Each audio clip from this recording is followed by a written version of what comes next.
Bonjour à tous et à toutes, bienvenue sur votre chaîne Juste Cause TV.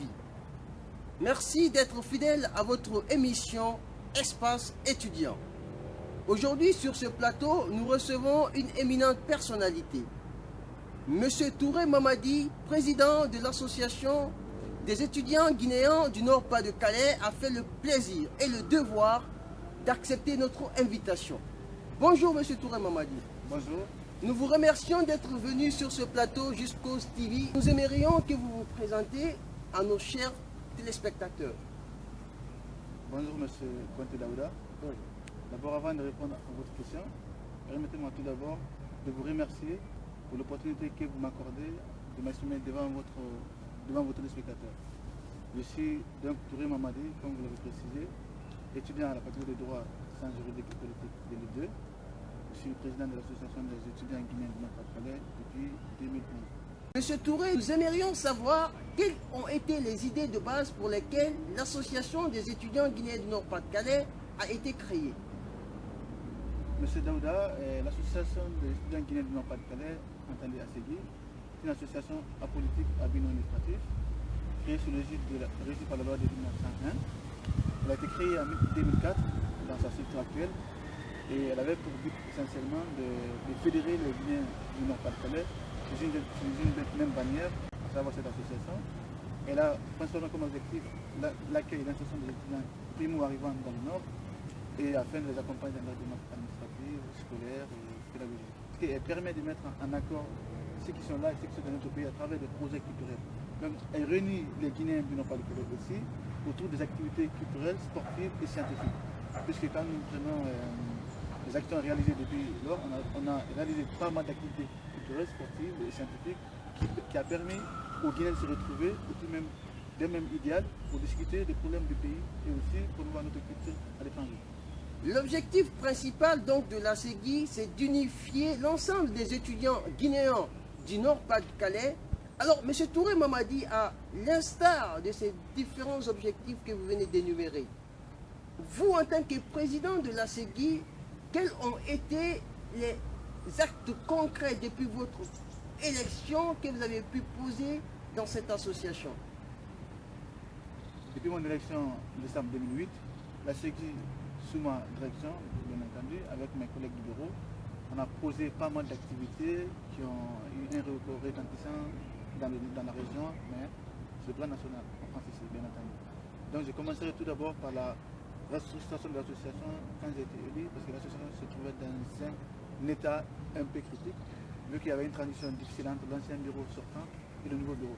Donc on a passé un an de transition où il n'y avait quasiment pas d'activité bien sûr. Le bureau n'était pas renouvelé, l'ancien bureau était quasiment démissionnaire, donc il n'y avait pas de bureau dans le vrai sens du terme. Donc quand j'ai été élu avec mon bureau, on s'est attelé à restructurer l'association afin de procéder à sa restauration administrative. Donc nous avons mené pas mal de démarches auprès des autorités administratives de la région pour légaliser notre association, obtenir tous les documents administratifs qui y a à faire. Donc après cette étape, on s'est assigné un certain nombre d'objectifs à atteindre avant la fin de l'année. On participer avec l'Université Lilin à la semaine de la mixité. Après cela, nous avons participé à un défilé de mode de la région pour valoriser et faire valoir notre culture auprès des autorités universitaires et des autres communautés vivant dans le Nord. Nous avons procédé à une exposition d'objets d'art de la Guinée qui a permis à l'association de vendre les richesses culturelles de la Guinée auprès d'autres communautés aussi. Et après, nous avons organisé un tournoi de foot international ici qui nous a permis d'inviter nos collègues d'autres pays africains afin de partager avec eux cette activité sportive qui nous a permis aussi de former une équipe de football en place qui nous représentera dans les tournois de foot organisés dans la région. Voilà en quelque sorte ces activités qu'on a organisées. Voilà donc les actions concrètes et salutaires qui méritent franchement d'être encouragées. Mais qui parle d'étudiants parle en premier plan de la réussite en milieu académique. Dans le volet scientifique, dans le volet académique, quelles sont à ce jour les actions que la SEGI a pu mettre en place pour assister, aider les étudiants dans leur réussite académique? Puisque, vous le savez, les statistiques montrent que la majeure partie des étudiants étrangers, particulièrement africains et guinéens notamment, sont voués à l'échec durant leur parcours académique. Quelles sont aujourd'hui les solutions que l'ASEGI a pu mettre en place pour pallier à ces difficultés que rencontrent la plupart des étudiants guinéens? Monsieur Conté, vous posez une question très délicate, très importante, d'autant plus que l'ASEGI c'est comme objectif d'aider ses membres dans leur parcours scolaire. Donc, si vous me demandez de vous parler de ces actions concrètes qu'on a mises en place pour atteindre cet objectif, je vais d'abord vous souligner que le bureau a mis en place un certain nombre de plans d'action qui permet à un soutien, qui favorise un soutien scolaire des étudiants de niveau supérieur par rapport à leurs collègues de niveau inférieur. Donc cela passe par quoi? Les primo-arrivants sont mis en contact directement avec leurs anciens qui sont là, qui évoluent dans la même filière qu'eux, afin de les passer des cours, d'abord de les dispenser des conseils précieux sur le système éducatif français, parce que vous savez autant que moi que quand tu viens de la Guinée et que tu n'as pas suivi les cours dans les mêmes conditions que les Français, tes amis français qui sont sur place, il y a une idée d'intégration qui s'impose à toi. Donc il te faut quand même trouver quelqu'un qui puisse t'expliquer la différence entre le système pédagogique guinéen et celui de la France. Donc nous avons réfléchi à ça, c'est pourquoi nous avons encouragé tous nos membres, qui sont membres du bureau ou simples adhérents, de se dévouer, de se mettre à la disposition de nos jeunes frères qui arrivent en France, afin de les expliquer cette transition, ce passage d'un système éducatif guinéen à un système éducatif français. Donc le bureau évolue dans ce sens, une campagne de sensibilisation est mise en place et des rencontres culturelles est organisées en début de chaque année scolaire pour expliquer à nos jeunes frères qui arrivent comment s'y prendre, comment, comment élaborer un plan de travail afin de faciliter une réussite scolaire en fin d'année. Voilà concrètement qu'est-ce qu'on emploie. Donc ça passe par un accompagnement individualisé pour chaque étudiant qui arrive, en fonction des difficultés de chaque étudiant. Alors, vous venez de toucher un point très saillant. Il s'agit bien évidemment de l'accompagnement, des mesures, c'est-à-dire qui permettent aux étudiants de s'intégrer non seulement à la vie française, mais surtout de s'habituer ou de s'imprégner, si vous voulez, ce que j'appellerais ici du système éducatif français. Alors, parlant de leur intégration, quelles sont les actions que l'ASEGI aujourd'hui déploie sur le terrain pour aider les étudiants, puisque le problème de logement est l'un des problèmes les plus épineux? Quelles sont les actions que l'ASEGI a pu mettre en place pour aider les étudiants qui arrivent ici au Nord-Pas-de-Calais, notamment à Lille, dans ce sens? Vous avez bien raison, M. Conté, de souligner le problème récurrent de logement des étudiants étrangers dans le Nord. J'en connais quelque chose pour avoir été confronté à ces difficultés. Donc concrètement, l'ASEGI a, parce que vous savez, bien sûr, il faut le souligner que l'ASEGI n'a pas de logement, nos moyens matériels ne nous permettent pas d'avoir de logement pour les étudiants. Mais qu'est-ce que nous pourrons faire? Nous pouvons quand même, on l'a déjà fait, on s'est rapproché des autorités universitaires à travers le service de course, le service régional des universités scolaires, qui gère le logement étudiant pour les étudiants dans la région. Donc on s'est approché aux courses pour négocier des chambres, des passages bien sûr, pour les étudiants primo qui arrivent, afin de permettre d'abord les premières nuits qui passent sur le territoire français, d'être logés dans un endroit décent, d'abord de trouver des repères avant de se lancer dans la recherche de nouveaux logements. Donc l'année dernière, on a quand même on a essayé l'expérience l'année dernière, ça a bien marché. On a réussi à négocier des logements auprès des CROUS, qui nous a permis de loger nos membres qui sont arrivés jusqu'à un certain temps, afin de les permettre de trouver un nouveau logement avec l'aide du bureau bien entendu. Donc cela a bien marché. On a quand même réussi à gérer cette période avec quand même plus ou moins de difficultés. Nous espérons renouveler cette expérience cette année encore. Parlant de vos relations avec les autres associations guinéennes ici en France, dites-nous en quelques mots quels sont vos rapports avec ces différentes associations estudiantines. Écoutez, on a en France avec les associations guinéennes de France, on a quand même un rapport on a quand même des rapports très cordiaux avec eux. Nous sommes membres de beaucoup d'associations ici, notamment la CAGF, qui est la Confédération des associations guinéennes de France, dirigée par M. Kamara Kerno, et qui regroupe toutes les associations guinéennes de France. Après, nous sommes membres du conseil d'administration du CNJF, qui est le Conseil national des jeunes guinéens de France, dont moi personnellement je suis le coordinateur des pôles régionaux. Donc nous avons quand même un rapport, nous avons quand même un réseau très fluide en matière associative en France, ce qui nous permet quand même de peser et de faire passer nos décisions et de défendre tous les droits de nos membres de façon très correcte, très efficace. Et par rapport aux autorités compétentes guinéennes qui représentent ici notre pays, quels sont aujourd'hui les rapports de la CEGI, notamment avec l'ambassadeur de la Guinée? Quelles sont les quelques actions que vous avez pu mener avec l'actuelle, si vous voulez, la première magistrature suprême de la Guinée ici en France? Et je rappelle qu'avec l'ambassadeur, nous avons un très bon rapport avec l'ambassadeur. Je profite de votre antenne pour le remercier très sincèrement de tout ce qu'il fait pour les étudiants guinéens de France en général, ceux de Lille en particulier. Donc, puisqu'on a réussi quand même à l'inviter ici à Lille au mois d'octobre 2012, pour assister à une conférence débat intitulée Immigration et intégration. Donc, cette conférence avait connu une réussite parfaite et ça connaît un écho retentissant à Lille et dans tout le pays. Donc l'ambassadeur nous assiste dans toutes les démarches administratives, tous les documents qu'on a besoin pour les étudiants, l'ambassade quand même nous facilite la tâche pour obtenir ces documents. Je citerai comme exemple l'année dernière, comme vous le savez, chaque année les étudiants fournissent une attestation de bourse pour la préfecture afin de renouveler les titres de séjour. Donc cette année, ils avaient reçu le seuil qui était fixé à 400 € avant. Ils ont aussi le seuil a été relevé à 614 €. Donc, il fallait négocier avec l'ambassade parce que l'ambassade fournissait un document qui était 400 €.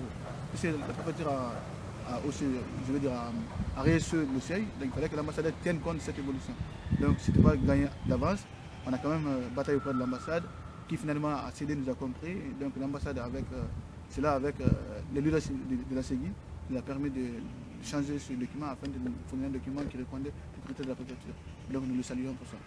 Il faut rappeler que les étudiants ici africains, pour la plupart, se trouvent souvent confrontés à des difficultés liées à leur changement de titre de séjour. Le renouvellement des titres de séjour qui demande des moyens très difficiles à obtenir. Pour ce faire, les étudiants guinéens recourent à l'association pour les assister dans ces mesures. Cette mesure a pu aider une panoplie d'étudiants à surseoir à cette difficulté si importante sans laquelle, si elle n'est pas résolue, ne pourra les permettre de continuer leur projet d'études. Pour revenir à notre interview, M. Touré Mamadi, nous voudrions savoir pourquoi les membres de cette association ont porté encore leur confiance sur votre personne. Pourquoi vous avez été réélu une seconde fois? Je vais être très difficile de répondre personnellement à la place des membres de la CEGI, mais je vais quand même essayer d'apporter ma contribution personnelle. Je pense que les gens, peut-être, ils ont constaté un certain nombre de réalisations qui ont été opérées au cours de la mandature que j'ai l'honneur de diriger, puisque quand même on est tous conscients de l'état dans lequel j'ai trouvé la CEGI. Et donc grâce à l'aide de mes collègues et à l'implication personnelle de chacun d'entre nous, on a quand même réussi à réaliser un certain nombre de choses. Donc cela, je pense que les membres ont pu être sensibles à ces réalisations et je suis nécessaire de reconduire le bureau afin que le bureau puisse aller au bout des œuvres. Je pense bien sûr que cela a pesé lourd dans leurs décisions. En tout cas, je me réjouis et je félicite les membres de la confiance qui ont renouvelé à ma personne et à la personne du bureau que j'ai l'honneur de diriger. Au-delà de toutes les actions positives que vous aviez pu mener durant votre premier mandat, cela ne va pas sans dire qu'il n'y a pas eu certaines difficultés. Quels sont les obstacles auxquels vous avez été confrontés durant le dernier mandat? Vous savez, il n'y a pas d'action sans difficulté, bien sûr. Il faut savoir que, comme on dit, l'arbre ne doit pas casser la forêt. Les actions qui ont été réalisées plus ou moins avec plus ou moins de difficultés aussi. Comme vous savez, il est très difficile de mobiliser nos compatriotes pour toutes les actions. Parce que quand nous organisons des activités, quand même, nous attendons à une présence massive des membres. Donc cela nous pose pas mal de difficultés de mobiliser les gens. Parce que quand nous mobilisons, quand nous invitons des gens et nous avons des subventions, nos partenaires financiers s'attendent à ce qu'il y ait une mobilisation, un engouement autour des événements. Mais il sera très décevant, il est très difficile de constater parfois que malheureusement il n'y a pas beaucoup de personnes qui viennent. Donc ce qui nous met dans une situation délicate vis-à-vis de nos partenaires financiers. Donc mais quand même avec le temps, avec la sensibilisation, les choses commencent à s'améliorer. Donc j'espère que cela va continuer dans le futur. Vous venez de parler de bailleurs, vous venez de parler de partenaires. Dans la réalisation des actions de la CEGI, quelles sont les mains cachées qui vous permettent, qui vous aident à réaliser vos activités? Quels sont vos partenaires? Quels sont vos bailleurs? Je pense que c'est l'occasion ici aussi de parler de ces partenaires, de ces personnes qui aident la CEGI à atteindre ses ambitions, ses objectifs et ses vocations. En principe, la CEGI devait fonctionner sur la contribution des membres qui le composent. Mais très malheureusement, nos membres ont des difficultés pour financer ou pour cotiser pour le fonctionnement de la CEGI. Donc nous sommes très souvent obligés de faire recours aux partenaires, aux bailleurs de fonds, ou en tout cas partenaires financiers de l'association. Cela se fait à travers des projets culturels qu'on monte et qui sont financés par nos partenaires. Donc comme il faut le rappeler que chaque projet est monté avec ce qu'on appelle dépenses doit être égale aux recettes. Donc il n'y a pas de surplus en fait en gros. Donc nous fonctionnons essentiellement sur les ressources financées par nos partenaires financiers, notamment l'université, le CRUS, le FSDI qui est le Fonds de solidarité des initiatives étudiantes. Donc voilà, en gros, voilà nos sources de financement. En tant que président de la CEGI pour un second mandat, votre bureau actuel doit avoir des perspectives majeures dans la redynamisation des activités de la CEGI. Dites-nous quels sont les projets majeurs que vous envisagez durant cette mandature. Quand nous avons été réunis pour un second mandat, le bureau s'est réuni et on a élaboré un plan d'action qui va être considéré comme une feuille de route pour le nouveau bureau. Donc, la tâche a été confiée au secrétaire général qui a rédigé ce document. Donc dans ce plan d'action, il est mentionné que la CEGI doit accomplir trois axes principaux pour le mandat qui suit. Notamment, on va organiser des festivités pour l'anniversaire de notre indépendance, qui aura lieu au mois d'octobre prochain. Là, on va discuter des modalités d'organisation et les détails de l'organisation. Après, il y aura une journée scientifique qui sera organisée courant 2014, entre janvier et mars 2014. Cette activité est composée de pas mal d'actions. On va organiser des tables rondes autour de différentes thématiques qui va réunir tous les étudiants guinéens, de France d'ailleurs, pas que de l'île, c'est de la France, qui sera placée sous l'autorité de M. l'ambassadeur, bien entendu. Donc les modalités d'organisation seront discutées éventuellement par le bureau en interne. Après cela, on va organiser une semaine culturelle guinéenne ici à Lille encore, où on va inviter beaucoup de talents guinéens, d'artistes, d'hommes de culture, d'intellectuels, qui viendront à Lille pour promouvoir la culture et la richesse de notre pays. Voilà en gros quelque chose le plan d'action qu'on a fixé le niveau de route qui vient d'être élu. Avant de terminer, nous aimerions que vous nous dites en quoi la CEGI est-elle une association utile à l'ensemble des étudiants au Nord-Pas-de-Calais. Un étudiant guinéen ne peut pas aller dans une structure ou auprès d'un service sans qu'on ne parle de la CEGI. Donc la CEGI constitue un pont entre tous les étudiants et les services administratifs et scolaires ici. Elle permet aussi, elle accompagne ces étudiants. Parce que parfois, c'est vrai qu'un étudiant peut mener ses démarches, mais quand tu es accompagné par une personne morale comme la CEGI, ça facilite beaucoup plus les choses que quand tu vas individuellement auprès d'un service. Donc la CEGI a un atout majeur parce qu'elle a une personnalité morale.